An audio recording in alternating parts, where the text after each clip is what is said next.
جھوم جھوم کے جمعے کی نماز کے بعد بچہ پوچھے ابا یہ ہم کیوں پڑھتے ہیں؟ اردو میں کھڑے ہو کر، اجتماعی طور پہ ہاتھ باندھ کر، آنکھیں بند کر کے اردو میں. تو ابا جواب دینے کی صلاحیت نہیں رکھتا، وہ کنپٹی پر کونی مارتا. خاموش. بچے نے پوچھا ابا ہم نیاز کیوں کرتے ہیں؟ بیٹا دادا نانی کو دیکھا تھا نیاز کرتے، وہ بھی ہم بھی کرتے ہیں. ابا کرتے کیوں ہیں؟ تو ابا کہے گا کن کے ساتھ بیٹھنے لگا ہے، عقیدہ تو نہیں بدل لیا کمبخت، کان مڑوڑا، دو چماٹے لگائے. یہ بھرپور دلیل فراہم کی ابا نے، عبارت النص سے استدلال کیا ہے، اشارت النص سے، دلالت النص سے، اقتضاء النص. 4 تھپڑوں کے اندر ہر طرح کا استدلال شامل ہے. نیاز سامنے کیوں رکھتے ہیں ابا جان؟ تھوڑا سا کھانا آپ سامنے رکھ لیتے ہیں، باقی دیگ میں پڑا ہوا ہے. بیٹا برکت کے لیے. تو باقی نے کیا بگاڑا تھا؟ نہیں بیٹا وہ برکت خود بخود وہاں پہنچ جاتی ہے. تو ابا اس کو سامنے رکھنے کی ضرورت کیا تھی؟ ویسے پہنچ جاتی. ابے کمبخت بڑے سوال کر رہا ہے، ناک پہ مکہ. یہ ہے ہمارا مسلک سکھانے کا طریقہ کار. جو گھر کا سرپرست ہے، جو اپنے آپ کو پکا سنی کہنے والا ہے، اس کی بیوی سے کویسچن کر کے دیکھیں، اس کی بیوی کو مسلک کے بارے میں کچھ نہیں پتا. کنڈوں کی نیاز پکے گی جی مٹی کے کنڈوں میں، اس کمرے سے باہر نہیں آئے گی، اس میں پوڑیاں بنیں گی، فلا بنے گی. بھائی کیوں کر رہے ہیں یہ آپ؟ نیاز تو جائز ہے لیکن مٹی کے کنڈوں میں ہو، اسی کمرے میں کھائی جائے گی، پوڑیاں بھی بنیں گی اور فلا بنے. کیوں؟ جب بچہ یہ کویسچن کرتا ہے تو ابا جان کے پاس، امی جان کے پاس کوئی جواب نہیں ہے. بی بی فاطمہ کی نیاز مرد نہیں کھائیں گے. یہ کسی بہت ہی پیٹو قسم کی عورت نے یہ مسلک بنایا. بی بی فاطمہ کی نیاز مرد نہیں کھائے گا. کیوں؟ ہم نے کیا بگاڑا ہے بھائی؟ بی بی فاطمہ رضی اللہ تعالی عنہ ہمارے سروں کی تاج، جگر گوشہ رسول، شہزادی کونین، ان کے تو قدموں کا پورا زمانہ کھا رہا ہے، ہم کیوں نہیں کھائیں گے بھائی؟ لیکن عورتیں کہتی خبردار نہیں، عدت ختم ہوگی بھائی سونے کی 6 چوڑیاں بنا کر دے گا. ایک نے مجھ سے کویسچن کیا، ہمارے خاندان میں رواج ہے عدت ختم ہوتی ہے تو بھائی سونے کی 6 چوڑیاں بنا کر دے گا. ایک جوڑا بھی لازم ہے. عدت ختم ہوگی، نکل کے بھائی کے گھر میں جائیں گی، وہاں سے جوڑے کا ڈھاکہ مار کے واپس کلٹی. ارے ابھی تو عدت ختم ہوئی ہے، سو ختم ہوا ہے، آپ نے فوراً ہی عدت سو ختم ہوتی حملہ کر دیا. مسئلہ کیا ہے؟ پتہ ہی نہیں ہے، اپنی چیزیں بنا رکھی. اب یہ کویسچن کریں کچھ ہے تقدیر کا. اگر میں آپ سے مسئلہ پوچھ لوں، نبی کریم نے فرمایا دعا تقدیر کو رد کر دیتی ہے، لیکن مسلم اصول ہے کہ تقدیر مبرم کبھی نہیں بدلتی. حتیٰ کہ انبیاء علیہم السلام بھی اس کے خلاف دعا کرنے لگیں تو اللہ تبارک و تعالیٰ انہیں دعا کرنے سے ہی روک دیتا ہے. میرے آقا صلی اللہ علیہ وسلم نے فرمایا میں نے اللہ سے 3 دعائیں مانگی، 2 قبول کر لی گئیں اور تیسری سے مجھے منع کر دیا گیا. اور تیسری کیا تھی؟ میری امت میں آپس میں اختلاف پیدا نہ ہو. اب آپ تطبیق پیدا کریں. نبی کریم فرما رہے ہیں کہ دعا سے تقدیر بدل جاتی ہے، اور تقدیر مبرم کے بارے میں بنیادی اصول ہے کہ نبی بھی اس کے خلاف دعا کرنے لگے، وہ تبدیل ہوتی نہیں ہے تو اللہ تعالیٰ نبیوں کو بھی روک دیتا ہے. تقدیر کی کتنی اقسام ہیں پتہ ہے ہمیں؟ میں نے ایک دفعہ تقدیر کا بیان کیا، ایک شخص نے کہا کہ مفتی صاحب 70 سال کی عمر ہو گئی، سفید داڑھی ہو گئی ہے، آج پہلی مرتبہ تقدیر کا مسئلہ سمجھا ہے میں نے. آپ سب حنفی ہیں کہ نہیں ہیں؟ امام اعظم ابو حنیفہ رضی اللہ تعالیٰ عنہ کے مقلد ہیں کہ نہیں ہیں؟ مانتے نا حنفی طریقے سے نماز پڑھتے ہیں آپ، ہاتھ باندھ کر اور باقاعدہ حنفی طریقے سے. اب اگر میں آپ سے پوچھوں تقلید کسے کہتے ہیں؟ تقلید مطلق کیا ہے؟ تقلید شرعی کیا ہے؟ تقلید شخصی کی شرعی حیثیت کیا ہے؟ کیوں ایک امام کی پیروی کرنا واجب ہے جبکہ ہمارا مقولہ یہ ہے کہ چاروں ائمہ حق پر ہیں، پھر بھی آپ پر امام اعظم یا کسی ایک مجتہد کی پیروی کرنا واجب ہے؟ کیوں؟ یہ آپ کو جواب آنا چاہیے. جب آپ کا بچہ اسکول جائے گا، کالج جائے گا، یونیورسٹی جائے گا اور ایسے لوگوں کی صحبت میں رہے گا جو تقلید کے منکر ہیں اور وہ آپ کے بچے سے کویسچن کریں گے، بچہ آ کے آپ سے کہے گا کہ آپ نے مجھے حنفی بنایا ہے، جواب دیجئے کہ کیوں ہم احناف میں سے ہیں. ابا کہے گا بیٹا مجھے تو پتا نہیں، کام دھندے سے فارغ ہو تو میں بتاؤں کہ حنفی کون ہوتا ہے اور کیوں ہوتا ہے؟ بیٹا کرتا رہے جو کر رہے ہیں بس. ابا کو کچھ نہیں پتا. اسی طریقے سے احکام شرعی عملیہ کا معاملہ دیکھ لیں. عقیدے کا تو معاملہ ہی ہے، اب اس پر آ جائیں. اپنے گھر میں جائیے گا، اپنے گھر کی خواتین سے، والدہ ہوں، بھابھی ہوں، بیٹی ہوں، بہن ہوں، کویسچن کیجیے گا بتاؤ کپڑا پاک کرنے کا شرعی طریقہ کیا ہے؟ دیوار پہ بچہ پیشاب کر دے اس کو پاک کرنے کا طریقہ کیا ہے؟ شیشے والی ٹیبل پہ بچہ پیشاب کر دے کیسے پاک ہوگا؟ بیڈ کے اوپر بچہ گدے پہ پیشاب کر دے گدے کو پاک کرنے کا شرعی طریقہ کیا ہے؟ کارپیٹ پہ بچہ پیشاب کر دے اس کو پاک کرنے کا طریقہ کیا ہے؟ اگر آپ کے گھر کی بہنیں جواب دیں گی کچھ کی دیں گی جنہوں نے سکھایا ہے. میں یہی شعور بیدار کرنا چاہ رہا ہوں کہ ہم نے سکھایا نہیں ہے، لہذا اگر آپ کے گھر کی بہنیں جواب دے دیں تو فقیر کو آ کے بتائیے گا میں بہن کو تحفہ بھیجوں گا انشاءاللہ. نہیں پتا کچھ، بس یہ لیا بچے کے پوتڑے اٹھائے، شوہر کے احتلام والی شلوار اٹھائی، کپڑوں پہ حیض لگا ہوا ہے وہ اٹھایا، سارے واشنگ مشین میں ڈالے. اور اب میں پاؤڈر کا نام لے لیتا ہوں، خواہ اس کی مطلب تشہیر ہو جائے گی. فلاں پاؤڈر ڈالا، گھمایا اور کہا دیکھا اس کا کمال. اس کو دھویا، یوں پھٹکارا اس کو. قریب شوہر گزر رہا تھا، اس پہ ناپاک چھینٹیں گئیں، ہوا لگی ٹھنڈی ٹھنڈی. کہا اللہ تجھے خوش رکھے آباد رکھے. پورا ناپاک ہونے کے بعد دعائیں دیتا ہے کہ اللہ تجھے خوش رکھے آباد رکھے، اور اسی ناپاک کپڑوں کے ساتھ وہ جا کے نمازیں پڑھ رہا ہے، عید پڑھ رہا ہے. یعنی اللہ اس کے رسول نے جو احکام بیان فرمائے وہ بیکار بیان فرمائے. اطاعت ہوگی کیسے؟ پڑوس ملے گا کیسے جب تک احکام نہیں سیکھیں گے؟ نماز ہم نے کیسے سیکھی ہے جی؟ مسجد میں آئے، خاص طور پہ بچے، اب تو خیر اچھا رجحان ہو گیا ماشاءاللہ، مدارس بھی ہیں سکھا بھی رہے، لیکن پھر بھی بہت بڑی تعداد وہ ایسی آئے. ایک بابا جی کو دیکھا، یہ تکبیر لگا. بچے نے کہا بھی آسمان کو دیکھنا ہوتا ہے. ایک نے یوں تکبیر لگائی، نیچے منہ کر کے تکبیر لگائی. بچے نے کہا یہ بھی ٹھیک ہے. ایک نے یہ کی، یہ وہ سینے کی ورزش جو ہے نا اچھی ہوتی ہے، ذرا تھوڑا سا سینہ چوڑا ہوتا ہے. یہ ایک نے یہ کر کے فوراً بس سیدھا ہاتھ باندھ لیا. ایک نے پہلے چھوڑا پھر ہاتھ باندھ لیا. بچے کو نہیں پتا کہ اس میں سے سنت طریقہ کیا ہے. وضو خانے پر پہنچے، ایک بابا کو دیکھا، یو پھوکے مار مار کے وہ وضو کر رہا تھا، یہ بھی صحیح. ایک کو دیکھو یہیں سے ڈال کے ہلکا سا آواز سے نہیں آتے مسجد، ہلکا سا پانی ڈالا. ایک کو دیکھو یہاں سے ڈال رہا ہے. ایک کو دیکھا منہ دھو لیا، ہاتھ دھو لیا، پھر یہ بھائی کیا کر رہا ہے بھائی؟ بچوں کو کچھ نہیں پتا ہوتا یہ کیا کر رہا ہے. اچھا یہ تو پھر بھی دیکھ دیکھ کے چلو خلاف سنت ہی سیکھ لیا. چونکہ بابا جی غسل سامنے تو کرتا نہیں، بچوں کو کیا پتا کیسے کرے گا. ہمارے نوجوانوں کو یہ تک نہیں پتا کہ غسل کے واجب ہونے کے 5 اسباب کون سے ہیں، اور فرض غسل کس طریقے سے اترے گا، فرض غسل کیسے اترے گا یہ نہیں پتا ہوتا. اکثر نوجوانوں کو نہیں پتا. اسی طریقے سے آپ میں سے بہت سارے تاجر ہیں، دکان کھول لیجیے، ہاذا من فضل ربی بھی لگا دیا. چلنے لگی تو ماشاءاللہ کا بڑا سا بورڈ بھی لگایا. زوجہ نے ایک جوتا دیا بچے کا نا، وہ بھی لٹکا دیا سائیڈ میں تاکہ وہ لٹکتا رہے. گاڑی کے اندر دیکھا تاکہ نظر نہ لگے. کہیں سے ثابت نہیں ہے، جوتا نظر بچائے گا نا. اور وہ کالا سا ربن باندھ دیا. اچھا بچوں کے پیٹ کھول کے یہ وہ کراس بنا دیتے ہیں بالکل سلیب کی طرح. بولتے اب اس کو نظر نہیں لگے گی. کہاں سے آیا طریقہ کار؟ میں اس کو ناجائز نہیں کہہ رہا ہوں. اچھا کوئی یہاں ٹکا لگا دے گا بچے کے، کوئی یہاں ٹکا لگائے گی ماں، بہت اچھا لگ رہا ہے. کہاں سے ثابت ہے؟ کچھ پتہ نہیں. تو اب یہ دکانوں کے اندر کچھ نہیں پتا. بعض اوقات آپ کو پتا ہے ملاوٹ جائز ہوتی ہے، بالکل جائز، حاصل ہونے والا نفع بالکل طیب. اور بعض اوقات ملاوٹ حرام ہوتی ہے اور حاصل ہونے والا نفع حرام ہے. دونوں طرح کے احکام موجود ہیں، سیکھنا ہوگا. کتنے آپ میں سے ایسے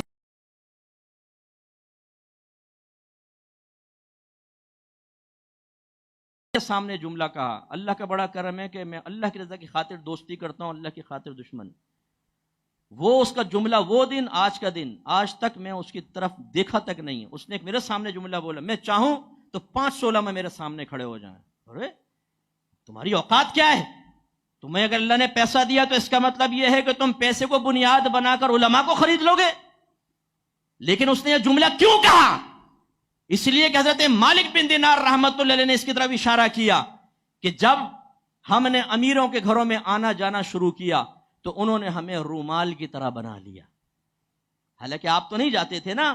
وہ سمجھا رہے اپنے زمانے کے علماء کو کہ جب سیٹوں کے سامنے ہاتھ جوڑ کے کھڑے ہوگے، جب چند ٹکے وہ دیں گے ان کے ہاتھ چومنا شروع کر دو گے، ان کی فرما برداری کرو گے، ان کے جائز اور ناجائز کے اندر ہاں میں ہاں ملاؤ گے، تو وہ یہی جملے نکالیں گے کہ 500 علماء میرے سامنے کھڑے کر سکتا ہوں، مجھے کوئی فرق نہیں پڑتا۔ تو یہ ہمارے علماء نے بھی اپنا وقار گرایا ہے۔ مفتی منیب الرحمان صاحب فرمانے لگے، ایک کنٹری میں نام لے لیتا ہوں، اس کے ایک عالم کو میں نے خود دیکھا کہ وہ ایک سیٹ کا ہاتھ چوم رہا تھا۔